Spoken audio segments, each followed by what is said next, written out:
أنا والدة أشرف الطحان صاحب مصانع حلويات القصر من المحل الكبرى. تمام. عايزين نستفسر عن حضرتك عن التجهيز والاستعدادات للمولد النبوي الشريف. والله التجهيز بيبتدي قبل فترة الموسم حوالي 30 يوم أو 40 يوم حسب ظروف الشغل. بنبتدي نجهز ونصنع، بعد كده بيتم العرض.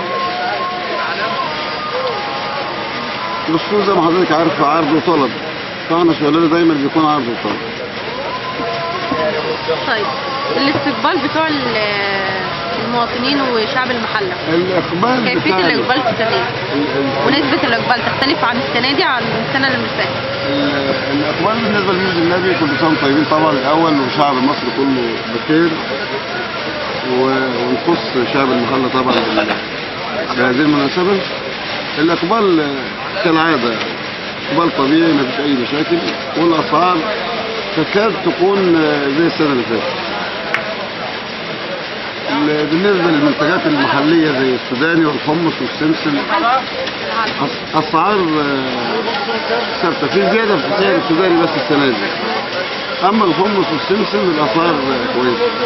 بالنسبة للجوز هند والبندق والفستق واللوز وعين الجمل والكاجو الأسعار مختلفة، لأن الشغل ده بيجي استيراد، فالأسعار في ارتفاع ما يعادل 80-90% عن السنة اللي فاتت بالنسبة للمكسرات. أما المنتجات المحلية زي ما قلت إنها ثابتة، أسعارها ثابتة. اللي زاد فيها بس السوداني السنة دي عن السنة اللي فاتت. تمام. طيب العرايس والأحصنة بتاع المولد النبوي إيه أسعارها؟ يعني حضرتك في كيلو بيتباع ب 10 جنيه، في قطعة بتتباع ب 10 جنيه، يعني في كيلو على 10 حسب جنيه الأحجام بتاعها، حسب حجم القطعة وحسب شغلها. طب بالكيلو ولا بالقطعة؟ في بالقطعة وفي بالكيلو. تمام. هذا بيتعرض وده بيتعرض. تمام. طيب في بعض الناس ما معاش الفلوس انها تشتري القطع او الحلاوه بتاع المولد النبوي.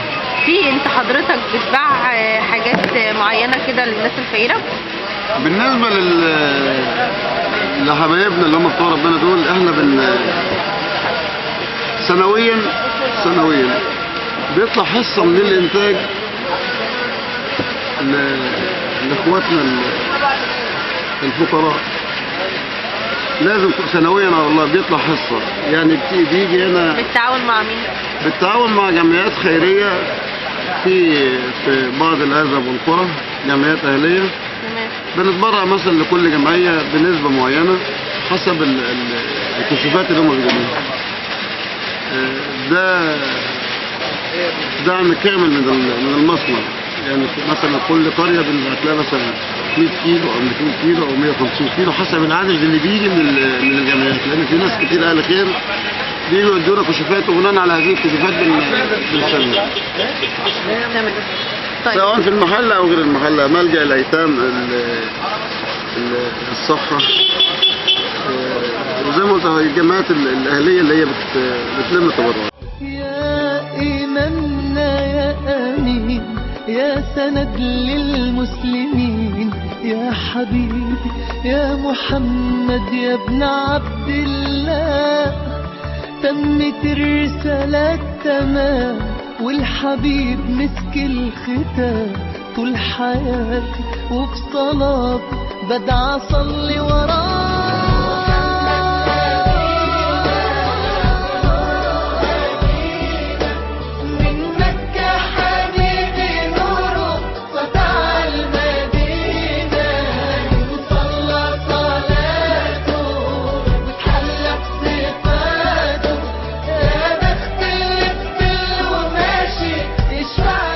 عندنا مصنع منشية البركوت، واخد بالك، وبنصنع قبلها بشهرين مثلا،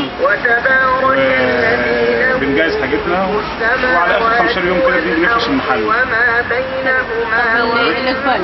بالنسبه للاقبال لا الاقبال يعني الايام اللي زي كده احنا لسه قبل الموسم ب 17 يوم، لسه بتاع لسه 17 يوم على الموسم، واخد بالك. اخر اسبوع ان شاء الله بيبدا الشغل بالنسبه للكبار. طب الاسعار والله بالنسبه مقارنه بالسنه اللي فاتت؟ لا، هي بالنسبه للسنه اللي فاتت يعني بتاع كل كيلو مثلا جنيه. يعني السنه اللي فاتت كانت ب 27 او ب 26، السنه دي مثلا ب 28. وفي عندي نوعيات تانية بقى بتخش فيها اللذيذة.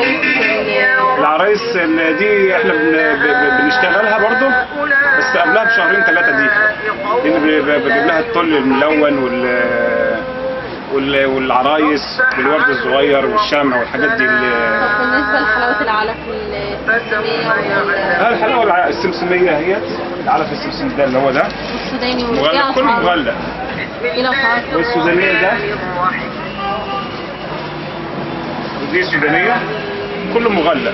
طب الأسعار بتاعه؟ أسعاره يعني تتراوح من 30 ل 33. اللي فيه حاجات تانية اللي بيخش فيها اللذيذة والملابن المكسرات والحاجات دي اللي يبقى 35. طيب بالنسبة للناس اللي مش قادرة ان هم يجيبوا حلاوة الموز، بيتصرفوا معاهم ازاي؟ في بيجيلنا دار الايتام بشارع محب الوصل اللي لازم يكون معاهم وصله، لان بيجي لي ناس برضه ما اعرفهمش يقول احنا عندنا دار ايتام ومش دار ايتام وبيت رعايه حاجات دي لازم يكون معاه مستند. فلما يكون معاه مستند بيوم من كام لكام؟ والله يعني حسب الدار فيها مثلا من 100 طفل او 50 طفل، فبنطلع اللي فيه النصيب. يعني بالتعاون مع جمعيات اهليه او في جمعيات اهليه بتيجي تاخد مني، بس لازم يكون معاهم اوراق مستندة. تمام. تقول ايه للشعب المحلى في مولد النبوي؟ والله الشعب المحلى شعب عظيم، وربنا يعودهم كل سنه وانتم طيبين، ويعود على الامه المصريه بخير وبيوم سلام. شكرا.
تمام.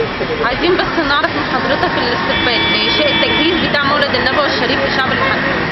التجهيز لمولد النبوي الشريف للشعب المحلي. التجهيز بيبتدى قبل المولد بحوالي 3 شهور. شغل في المصانع، نجهز الخامات، فندق، لوز، هند، فستق، سكر، جلوكوز، جميع الخامات الجاهزة. نبتدي الشغل 90 يوم. أي تمام. بالنسبة الاستقبال بتاع المولد النبوي الشريف. الاستقبال ده شيء لابد منه، لأن مفيش مسلم أو عائلة إلا ومتعودة لشراء حلوى المولد يوم المولد. يعني شيء من العهد الفاطمي. الموسم ده من العهد الفاطمي. بالنسبة للأسعار، الأسعار بالنسبة مقارنة بالنسبة للسنة اللي فاتت، بالنسبة للعلف وكده والعروسة. السنة اللي فاتت في زيادة الخامات. يعني الفندق اللوز والجوز والفستق أسعار عالية بالنسبة لسعر الدولار. سعر الدولار أثر الأسعار، ومع كل هذا الأسعار عندنا مناسبة لكل دخل أي مواطن. تمام، عايزين نعرف بس من حضرتك بعد الاسعار بتاع العلب. الأسعار متنوعة، تبدأ من 25 جنيه للعلبة، في 32، في 40، في 50، في 70، في 90 على حسب وزن العلبة. بالنسبة للعرايس المولد النبوي الشريف، بالنسبة للناس بتاع الشعب المصري عموما، أهم حاجة في المولد النبوي الشريف العروسة والحصان. دي مدى الاستقبال والإقبال بتاعها. العروسة والحصان سابقا كانت تصنع من السكر أي من الحلوى، فطبعا في تقدم دلوقتي، فأصبح العروسة البلاستيك حلت محل العروسة اللي هي مصنوعة من الحلوى من السكر. بتبقى في الوقت نفسه يعني الطفل ممكن يلعب فيها، أما العروسة المصنوعة من الحلوى دي فبتتكسر وطعمها كأيام يعني. بالنسبة للإقبال الشعب المحلاوي عموما. بالنسبة للإقبال يعني مش ضعيف هاي، لكن كل يوم بيعدي الإقبال بيبقى عالي. طيب تقول ايه لشعب المحلة بالمولد النبوي الشريف؟ كل 100 سنة هو طيب. شعب المحلة شعب متدين محترم كامل متكامل، فاحنا بنقول له كل 100 سنة وأنت طيب. العيد المولد النبوي الشريف داخل في أول رأس السنة الهجرية في 2015. يبقى عيدين. وتفضل ربنا علينا إنه جه بعيدين مع بعضين. ده رضا ربنا علينا وعلى شعب المحل وعلى شعب مصر وعلى شعب العالم الإسلامي أبدا. أنا وحضرتك طيب. وأنت في كمان خاصة. إمامنا يا أمين يا سند للمسلمين، يا حبيبي يا محمد يا ابن عبد الله، تمت الرسالة تمام والحبيب مسك الختام، طول حياتي وفي صلاتي بدعى أصلي وراه.